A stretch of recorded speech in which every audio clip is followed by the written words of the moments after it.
भिवंडीच्या धामणकर नाका परिसरातील हे दृश्य आहे। संतप्त जमावाकडून तुफान दगडफेक करण्यात आली।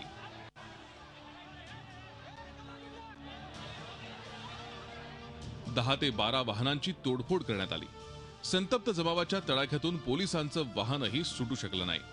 या तोडफोडीच्या प्रकाराला मंगळवारी घडलेली मारहाणीची घटना कारणीभूत आहे। भाजप आमदार महेश चौगुलेच्या कार्यकर्त्यांनी मंगळवारी मध्यरात्री वराळदेवी नगर परिसरातील राहणारे विकी ढेपे, देवेंद्र गाडेकर आणि सागर साठे या 3 दलित युवकांना चॉपर आणि लोखंडी रॉडनं जबर मारहाण केली होती। गेल्या वर्षी गणपती विसर्जन मिरवणुकीदरम्यान झालेल्या वादातून ही मारहाण करण्यात आली होती। जखमी झालेल्या विकी ढेपेसह तिघांना उपचारासाठी रुग्णालयात दाखल करण्यात आलं। मात्र उपचारादरम्यान विकी ढेपेचा मृत्यू झाला आणि संतप्त झालेल्या नागरिकांनी रस्त्यावर उतरून तोडफोड केली। यावेळी आरपीआय आणि भाजप कार्यकर्ते आमने-सामने आले।